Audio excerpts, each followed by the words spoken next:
Hello everybody, is it 오랜만이다? Long time no see. It's been a while. This is uneven, but it's still uneven.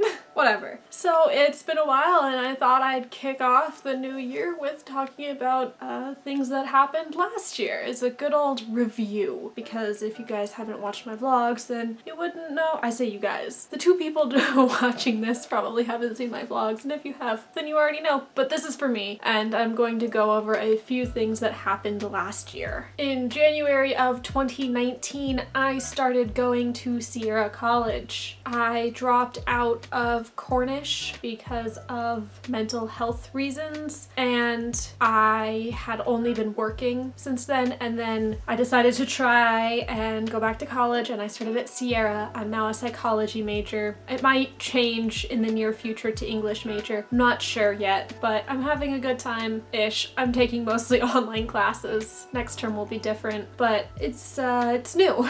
It's new. In February, I saw Panic at the Disco with George, which was really fun. The only other concerts I had been to up to that point were 21 Pilots at Ace of Spades back in 2015. I think it was 2015. And I saw that with, I think his name is Lucas now.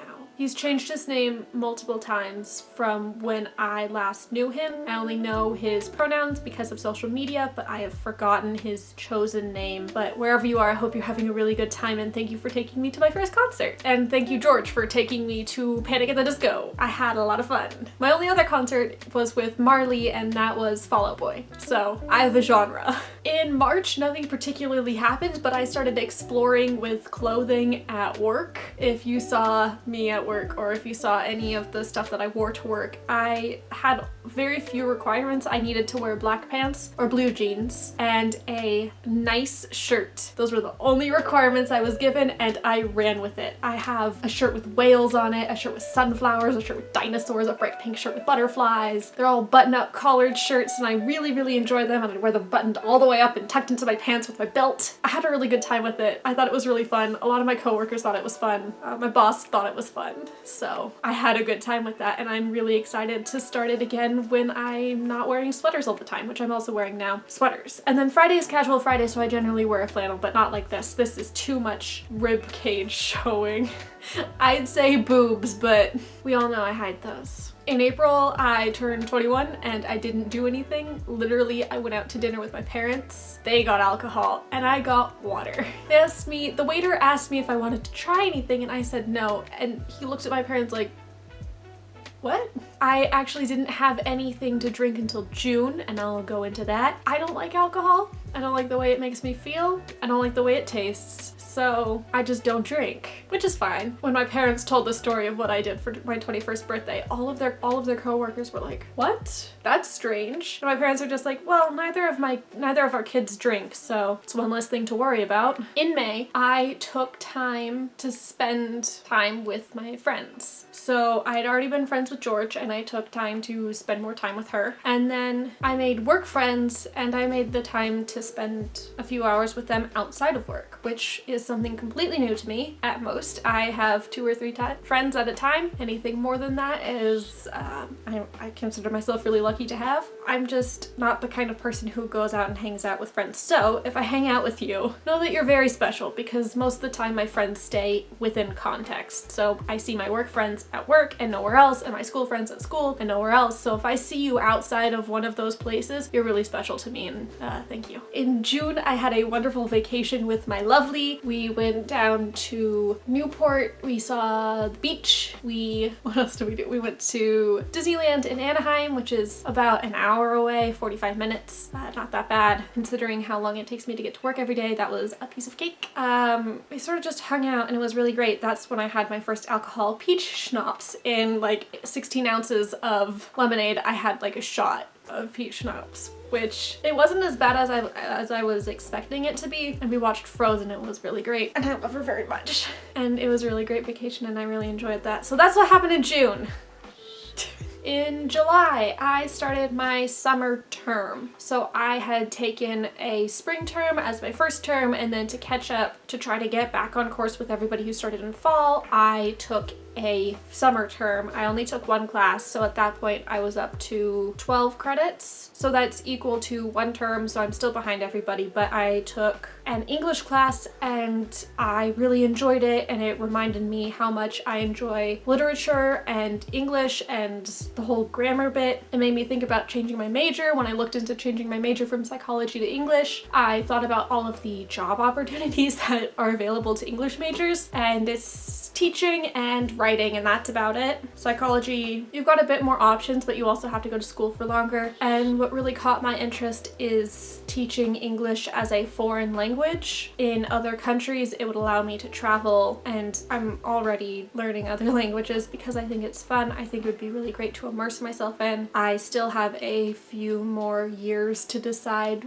where I want to go with that, because most of the GEs for English and psychology cross over. The only difference is the math classes, and I can take the math classes anyway, so we'll see. In August, I started taking Korean lessons from a tutor online. Her name is Gina Lee. I really enjoyed those classes. Due to personal reasons in November, I had to stop them, but I would highly recommend taking classes if you're looking into learning Korean from her or from anyone else in person or online, because being able to talk about what you're learning, especially in a language, is really helpful, and being able to get feedback from someone who knows what they're talking about is really, really helpful. And I also started fall term at Sierra. I took 3 classes online, so that's 9 credits again. I took a sex and sexuality class, which was really, really neat. I took a intro to lab class for psychology, and I took a theater class online, intro to theater. And I had a really good time in all of them. I wrote an APA paper. It was 30 pages long. For my lab class, it was supposed to be a group project. I'm still bitter about that. My group didn't put any work in, but you know what? It's over, it's done. I got an A in that project. I emailed my teacher about the problems that I was having for,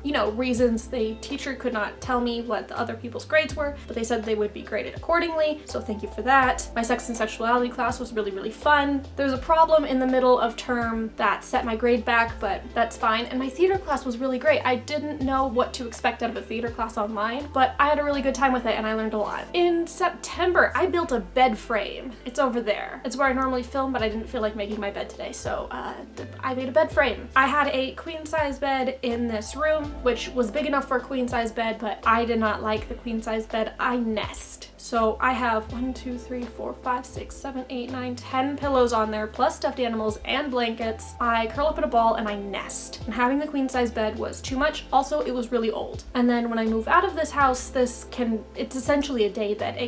There's a trundle under there. It can be moved into a full size bed. So that'll be great if I move out. When I move out, I'm going to move out. I don't know when, but I'm not living with my parents forever. I can't do that. But it would be good for storage in this room for them to have a smaller bed. So that's great. I also really enjoyed making it. I got it from IKEA and I had a fun time making it. And it still smells new, which when I open the drawers, which is really exciting, except for the drawer that I keep all of my point shoes in. That one smells like point shoes. I also went to Seattle to visit my lovely for her birthday, and it was a bittersweet sort of thing. I'm not gonna go into that, but the sweet part was really, really sweet. We hung out, we celebrated her birthday. She turned 21. We went out to Cheesecake Factory to have cheesecake and also drinks. Everybody else got a drink except me and the driver, who also doesn't drink for personal reasons, mostly because I don't like to. And I had a really good time. I met Olivia, the cat, really great. She's my favorite roommate, apart from my lovely. So that was really, really fun, and I enjoyed every second of it, except the part when I squished the grapes, and I'm really sorry about that. They were in a bag. We got them from a farmer's market, and I sat on the bag.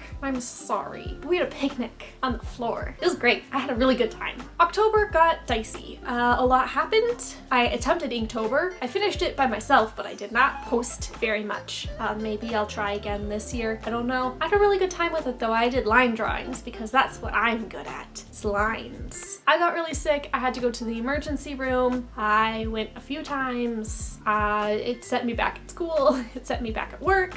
It was really not fun. The power went out almost every single day for fire season in California because supposedly it was going to stop fires, except we had those massive fires down in Southern California and I don't know what it did, but stopping fires wasn't it. It might have protected us from fires, but also the last few fires that we had might have protected us from fires in the present because controlled burnings or uncontrolled burnings leave little to be burned in the next year. So you either control burns and prescribe burns, or you wait for wildfires to take everything out, and then the next few years you'll be fine, supposedly. I'm not a scientist. I'm not even close. I just listen to a lot of NPR and they have a whole segment on the whole prescribed burnings to prevent forest fires and help restart the ecosystem of California that has been hindered by the lack of fires, or the lack of prescribed fires. It's really interesting if you go check it out. I highly recommend it. I don't know where to find it, probably on NPR's website. Search prescribed burns. I'm sure something will show up.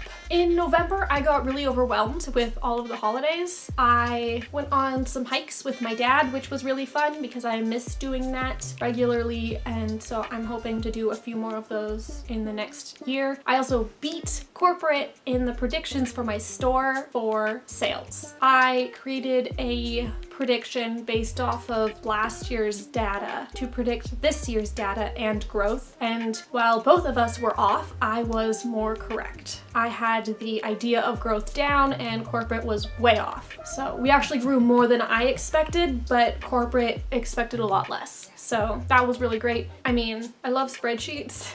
And so putting all the data that I had from last year and this year, actually from 2018 and 2019, into one spreadsheet, seeing the growth through the holidays and then predicting my own growth, it was really, really fun for me. And my boss liked it, so In December, I got really overwhelmed and I just completely shut down. I got sick again. I stopped cleaning my room, which is why it's the mess that it is now. You'll see in my January vlog the amount of cleaning that is going into this. I just took down my tree today. Also, I have 2 calendars. I forgot I ended this one in January, so there's 2 of them now, but it's okay. I made a lot of cookies. Bon Appetit has my favorite cookie recipes ever. I try them every year now. It's been 2 years since I've been doing it, but hopefully it'll continue on as a tradition. They've never let me down. The cookies are always delicious, so I was really excited about that. I have a ginger rye cookie that I still need to do, but I just got so overwhelmed with everything that I had to stop. I celebrated the holidays. I had my tree. We did presents with my family, and then my brother's partner came over and I met her. And she's great. She made me miss my lovely. But maybe in the future I will be able to spend holidays with her. So that is everything kind of that happened last year. Everything that I can remember that happened last year. And here's to a new year filled with new experiences. I'll see you guys next week.